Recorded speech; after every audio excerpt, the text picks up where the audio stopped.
Première vidéo d'une série de 6 vidéos consacrées au processeur central, donc au CPU. Nous allons donc attaquer ici le second chapitre de ce cours. Donc CPU, ça vient de Central Processing Unit.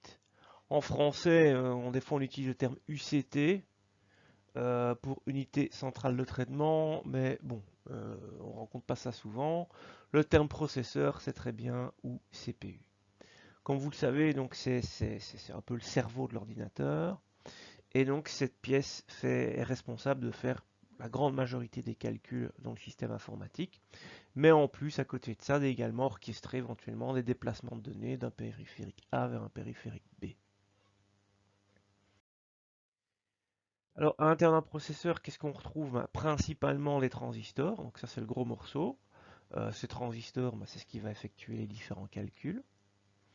On va en parler un peu après. Il y a également une petite partie du processeur qui est dédiée au stockage de données temporaires. Donc on retrouve du coup des mémoires à l'intérieur du processeur. Il y en a différents types. On le verra après aussi. Et il y a une troisième chose. Il faut bien que les données rentrent et sortent du processeur. Et donc il y a différents bus de données qui occupent aussi un petit peu de place vis-à-vis du processeur. Le transistor, alors qu'est-ce que c'est le transistor? Vous avez ici deux symboles électroniques, il y en a de plusieurs types, donc ici un NPN et un PNP. Ça peut servir à plusieurs choses. Alors déjà c'est un semi-conducteur, vous aurez tout le détail du fonctionnement de ça dans votre cours d'électronique au Q2, donc je ne vais pas rentrer ici dans le détail. Ce qui va nous intéresser c'est à quoi ça sert. Et donc il y a un petit peu deux utilités, hein. La première, l'utilité un peu historique, c'était un transistor peut servir à amplifier, pour par exemple créer une radio, un petit signal en entrée, avec le transistor, vous allez l'amplifier à la sortie, voilà. Ou bien s'en servir comme interrupteur à commande électrique, voilà, ici 0, 1, 0, et ainsi de suite. Donc c'est cette fonctionnalité-là qui est utilisée au sein des processeurs, on utilise les transistors plus comme interrupteur 0, 1, d'où le binaire. Voilà, alors pour la petite histoire, ça date de fin des années 40, hein, les transistors, ça a été inventé à ce moment-là. Et c'est depuis le début des années 50 que ça a commencé à être produit pour une des premières utilisations, faire des radios. Mais ça a bien évolué, comme vous pouvez le voir, jusqu'à on a intégré tout un paquet de transistors, des milliards, dans les processeurs, mais en tant qu'interrupteur électrique. Et donc les transistors, on les regroupe ensemble pour former des portes logiques. Alors, vous avez vu les portes logiques l'année dernière, on ne va pas toutes les revoir ici. J'ai pris un exemple de porte E, donc la AND gate, et à deux entrées. Donc on voit ici on a un signal A, un signal B. Vous avez ici la table de vérité, hein. Donc il faut que A et B valent tous les deux 1 pour que la sortie vale 1. Et on peut le voir qu'avec le schéma, ça fonctionne bien. Donc pour que le courant passe ici, il faut que l'entrée soit activée. Donc ça veut dire qu'il faut un 1 sur A. Et pour que le courant continue à passer, il faut que l'entrée ici soit activée, ce qui veut dire un 1 sur B aussi. Dans les autres cas, il n'y aura rien qui passe. Donc s'il y a un 1 sur A et un 1 sur B, on aura bien un 1 en sortie.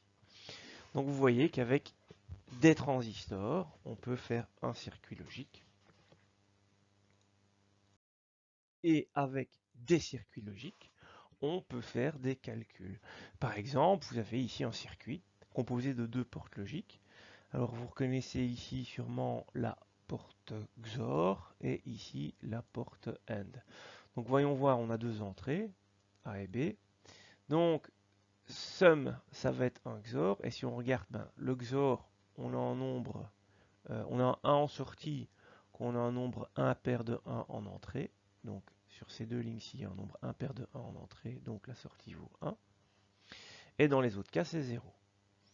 Et la porte AND, on l'a vu, c'est comme le calque précédent, il faut que les deux entrées soient à 1 pour avoir un 1 en sortie. Et ce circuit-ci, si vous regardez bien, on a fait un additionneur bit à bit. Donc 0 plus 0, ça fait 0. 0 plus 1, ça fait 1. 1 plus 0, ça fait 1. Et 1 plus 1, ça fait 2. Parce que ça, en binaire, c'est 2. Voilà, donc deux transistors, on a fait une porte logique. Deux portes logiques, enfin plusieurs portes logiques, on fait les circuits, et les circuits comme ça, il y en a évidemment tout un paquet dans vos processeurs. Voyons maintenant d'une vue un peu plus macroscopique ce qu'on peut retrouver comme unité au sein d'un cœur de CPU.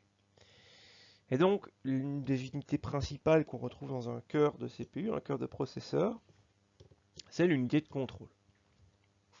Et donc, l'unité de contrôle est en fait à l'intérieur, c'est un style de séquenceur qui va planifier un petit peu les instructions qui vont devoir être exécutées au sein du cœur de processeur. Donc c'est un peu le métronome, l'unité de contrôle. Et qui va synchroniser différents éléments, puisqu'il y a différentes unités de calcul qui va distribuer le travail entre ces différentes unités. C'est l'unité de contrôle. Et cette unité de contrôle, donc j'ai essayé de respecter plus ou moins, hein, c'est un peu à la louche, mais le carré blanc que vous avez sur la droite, vous voyez ça comme un cœur de CPU, et l'unité de contrôle, on va dire qu'elle prend plus ou moins cette place-là dans le cœur de CPU. C'est une unité qui occupe assez bien de place dans un processeur, et c'est une des unités qui est sur lequel les créateurs de processeurs s'attardent le plus, hein, font évoluer le plus lors d'une génération à l'autre. C'est peut-être même l'unité au sein d'un processeur qui change le plus d'un modèle à l'autre de processeur. Car la vitesse de traitement des unités de calcul n'évolue pas beaucoup de génération en génération. Par contre, les algorithmes au sein des unités de contrôle, c'est là où il y a encore du travail à faire, c'est là où il y a encore des optimisations à faire. Essayez de distribuer les tâches entre les unités de calcul de manière la plus efficace possible. C'est le rôle de l'unité de contrôle et c'est ce qui évolue assez bien de génération en génération. Alors à côté de l'unité de contrôle, il y a l'ALU, donc Arithmetic Logical Unit, donc l'unité arithmétique et logique. Donc le rôle de cette unité, c'est de faire des calculs. C'est une unité de calcul qui travaille, qui fait les additions, soustractions, tout ça, les opérations de base, mais également les opérations binaires, style OU, XOR, décalage de bits, plus petit que, plus grand que. Toutes ces opérations-là donc, se font dans l'unité, dans l'ALU. Et donc, elles travaillent principalement sur des nombres entiers. C'est pas une unité qui évolue énormément, comme dit précédemment. Les performances de ces unités sont quasi déjà maximales depuis déjà un bon moment. Et donc à côté de l'AU, bon j'aurais peut-être dû mettre le bloc juste à côté, mais bon c'est pas grave, c'est pour l'idée. On a les registres. Et donc quand le processeur fait un calcul, par exemple A plus B, il faut bien qu'il stocke la valeur de A et de B quelque part pendant le calcul. Et où le résultat de ce calcul. Et pour ça, les mémoires les plus rapides qui sont à sa disposition, ce sont les registres. Donc il stocke les données temporairement. Il n'y a rien de plus rapide dans le PC que ça. C'est vraiment la zone la plus rapide pour le stockage de données. Mais qui dit aussi la plus rapide, dit aussi c'est la plus élevée. Donc ça coûte très très cher à fabriquer ce type de mémoire. Et donc du coup, ben, de très petites capacités. Hein. Dans un processeur, c'est moins d'un kilooctet, hein, donc on ne sait pas mettre grand chose là-dedans. C'est vraiment une toute petite mémoire temporaire. Alors à côté de l'ALU, il y a la FPU, pour Floating Point Unit. C'est une unité, avant elle était externe au processeur, hein, mais depuis, quand je dis avant, c'est il y a longtemps. Hein. Il y a 20-25 ans, c'était externe au processeur. Maintenant, c'est intégré avec la miniaturisation. Et c'est cette unité qui va effectuer les calculs sur les nombres réels. Donc l'ALU, c'était les nombres entiers. La FPU, c'est les nombres réels, les nombres à virgule. On a vu le format à virgule flottante l'année dernière, le codage à virgule flottante. Ben voilà, typiquement, c'est cette unité qui va travailler avec ces valeurs-là. Et qui va avoir pour charge tout ce qui est opération complexe, la trigono, arctangente, racine, etc. C'est cette unité-là qui va effectuer ces traitements. Et en fonction du logiciel que vous utilisez, ben, ça va être tantôt plus l'ALU qui est sollicité, tantôt plus la FPU, voire les deux, hein, en même temps, ça dépend du logiciel. Typiquement la FPU, tout ce qui est 3D sollicite assez bien la FPU, les maths, simulation scientifique, tandis que l'ALU, bah, si vous faites du Word, voilà, afficher des caractères à l'écran, les trucs comme ça, c'est plus l'ALU. Alors à côté de l'ALU FPU, il y a une autre unité de calcul qui est l'unité vectorielle. C'est quelque chose qui est présent dans les processeurs depuis la fin des années 90. Et ça permet de gérer des jeux d'instructions complémentaires comme Mimix, AVX, etc. Vous avez toute une flopée là, qui est notée.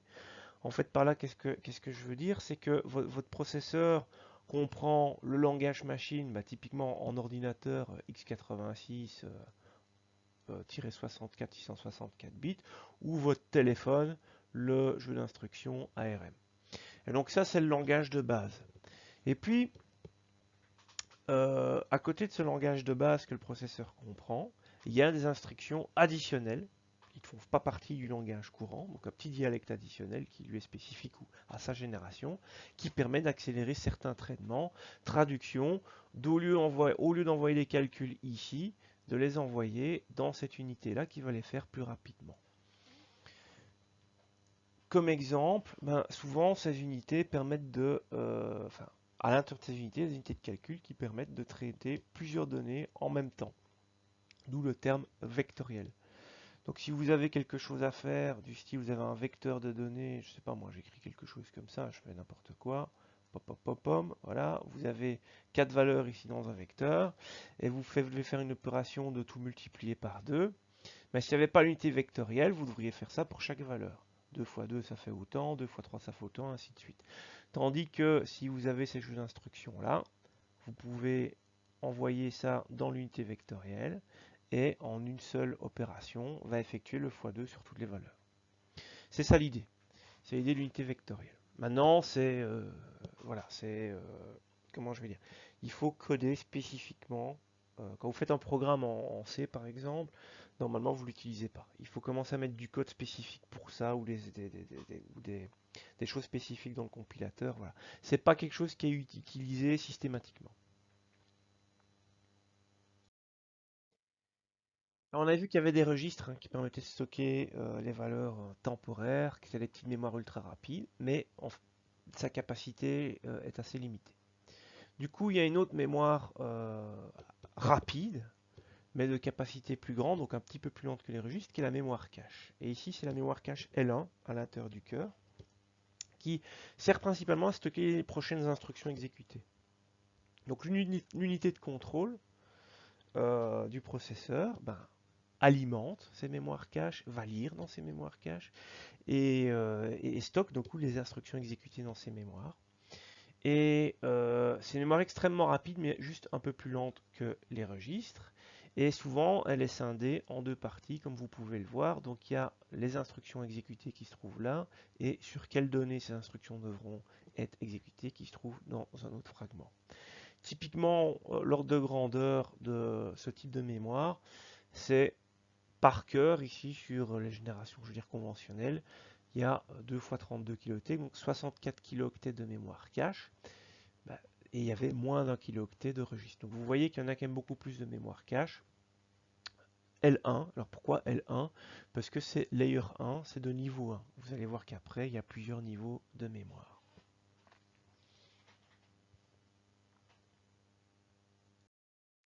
Alors, autre mémoire, la mémoire cache L2, donc c'est un autre niveau de mémoire cache. Lui aussi, comme la FPU, hein, c'est depuis une vingtaine d'années que c'est intégré au processeur. Avant, c'était externe, voire même pas présent. Mais donc ça, c'est la préhistoire. Donc à l'heure actuelle, c'est interne. Et c'est le même principe que la L1, quoi. C'est une mémoire temporaire. Sauf que cette fois-ci, c'est d'un seul tenant. Les instructions ne sont pas séparées des données. Donc c'est une seule zone mémoire qui est de plus grande capacité que la mémoire cache L1, comme vous pouvez le voir. Donc jusqu'à 1 mégaoctet par cœur, contre 64 kg pour la L1. Et elle est plus lente. Donc elle est de plus grande capacité, car moins chère à produire, mais plus lente. Et donc l'idée, c'est votre CPU, il pourrait se passer de mémoire cache, mais alors il devrait aller chercher toutes les données en RAM. Donc sa mémoire de travail, c'est la RAM, mais le temps que met une donnée pour venir de la RAM et aller dans le CPU et vice-versa, c'est assez long. Donc là, ça prend un certain temps. Et donc toutes les données temporaires, le CPU va essayer au maximum de les stocker dans sa mémoire cache en interne, et quand il a le temps de les envoyer dans la RAM. Ça permet d'accélérer les calculs, de faire comme ça. Cette mémoire cache, on a vu la L1, elle coûte très cher.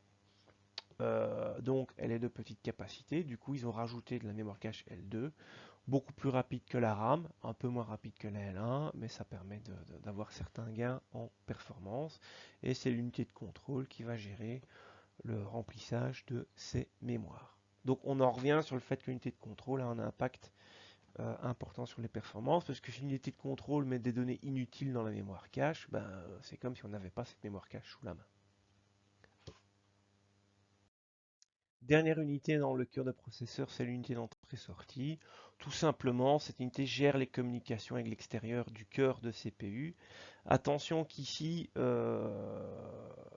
cette unité, donc j'ai noté là qu'elle gère la communication avec l'extérieur, la RAM, la carte graphique, etc. C'est le cas dans un processeur monocœur. Dans un processeur à plusieurs cœurs, cette unité est externe au cœur du CPU, mais ça on verra un petit peu plus loin. Et donc, avec la miniaturisation, on intègre de plus en plus de fonctionnalités dans le CPU.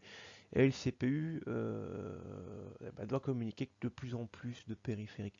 Typiquement, avant, les processeurs, ils communiquaient avec la carte mère et c'est tout.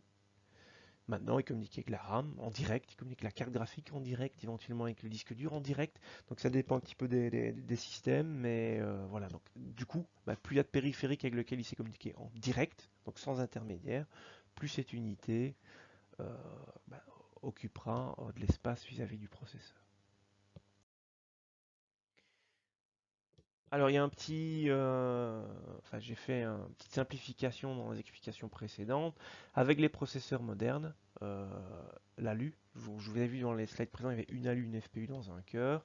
C'est pas tout à fait vrai que les processeurs modernes, en fait, il y a plusieurs ALU dans un même cœur et plusieurs FPU dans un même cœur, ce qui fait que le processeur peut alors exécuter plusieurs instructions. Enfin, le cœur de processeur peut exécuter, si l'unité de contrôle lui a donné l'ordre, plusieurs instructions simultanées sur les ALU et FPU.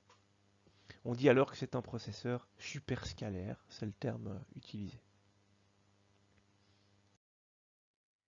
Alors, si on regarde maintenant le processeur dans son entièreté, un processeur avec plusieurs cœurs, ce qui est le cas de quasi tous les processeurs actuels, on voit que l'unité d'entrée-sortie n'est plus dans le cœur, mais il n'y en a qu'une seule et elle est commune aux différents cœurs, donc ce qui permet d'entrer-sortir les données, de communiquer avec la RAM, la carte graphique, etc. Elle est là. Et on a toujours une unité de contrôle par cœur, mais on a également une unité de contrôle pour les différents cœurs. Et on a un niveau de mémoire cache additionnel, mémoire cache L3, de plusieurs mégaoctets, plus lent que la mémoire cache L2, et, mais toujours plus rapide que la mémoire RAM. Cette mémoire cache L3 donc sert comme pour la L2, mais en plus, comme elle est commune aux différents cœurs, elle peut être utilisée pour le transfert de données entre les cœurs. Donc, quand, par exemple, ce cœur-ci veut mettre une donnée là à destination de l'autre cœur, il la met dans la mémoire cache L3, informe l'autre cœur où elle est, et lui peut aller la lire. Donc, c'est également utilisé pour ça. Sur ce calque, on a ici la hiérarchie, donc pour rappel des différents niveaux mémoire. Donc avec le niveau le plus proche des cœurs de calcul qui sont les registres, puis le cache L1, L2, L3, et ensuite à l'extérieur du processeur, la mémoire RAM.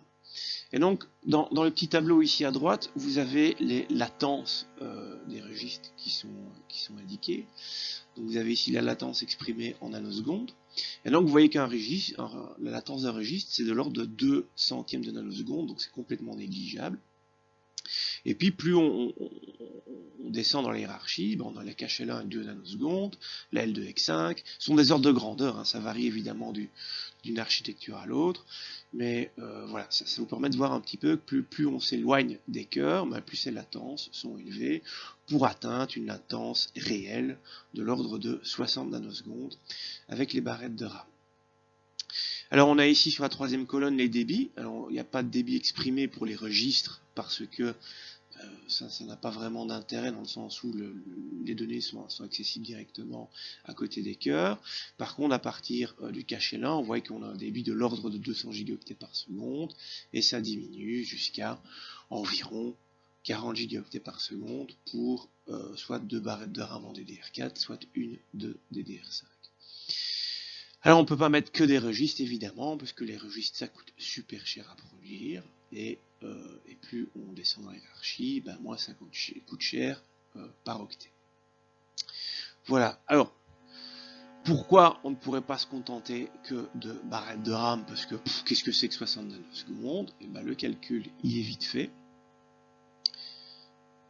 Le calcul est le suivant. S'il n'y avait que de la RAM, en fait, bah, ça veut dire qu'une unité de calcul pourrait effectuer une opération que toutes les 60 nanosecondes. Je fais une grosse approximation. Et donc, ça me permet du coup d'estimer une fréquence maximale au-dessus de laquelle ça ne servirait à rien de faire tourner le processeur. Et cette fréquence maximale est de 0,017 GHz, donc 17 MHz. Si on n'avait que de la RAM, ça ne servait à rien de faire les processeurs à des fréquences de fonctionnement au-dessus de 17 MHz. Donc vous voyez que les nanosecondes, c'est quand même une grandeur qui est vraiment énorme hein, pour un processeur par rapport à un être humain. Donc ça a beaucoup d'importance ici. Pour conclure, donc on revoit ici un schéma bloc d'un processeur. Il y a depuis déjà quelques années, surtout en téléphonie, des processeurs, téléphone, tablette, etc., des processeurs dits de type Big Little. Et depuis quelques mois, donc ici en 2021, sont sortis également chez Intel des processeurs de ce type d'architecture. Et il y a, je dirais, une petite année maintenant, également chez Apple, avec l'Apple M1, des processeurs également en Big Little. Donc l'idée est la suivante, c'est qu'on a dans la zone ici des cœurs conventionnels, et à côté de ça, on a des plus petits cœurs qui ont été installés dans le processeur. Et l'idée étant, c'est que les plus petits cœurs, ils servent quand la charge de calcul est faible. Donc quand vous faites pas grand chose avec votre ordinateur, alimenter les gros cœurs, ça consomme plus qu'alimenter les petits cœurs. Et donc dans ce cas-là, ce sont les petits cœurs qui sont mis à contribution. Mais bon, ils sont plus petits et également moins performants, mais quand vous n'avez pas de grosse charge de calcul à ce moment-là, ils font très bien l'affaire. Et puis quand vous lancez du calcul intensif, alors c'est les gros cœurs qui prennent leur lait, et en fonction du type d'architecture, les gros et les petits peuvent fonctionner en même temps, ça dépend. En téléphonie, c'est moins souvent le cas, mais je sais qu'avec les derniers processeurs Intel, donc la génération 12, tous les cœurs peuvent fonctionner en permanence. Voilà, donc l'idée c'est vraiment de gagner un petit peu en consommation, et éventuellement, s'ils peuvent tous fonctionner en même temps, on gagne un petit peu en perf aussi. Voilà, cela clôture donc cette vidéo.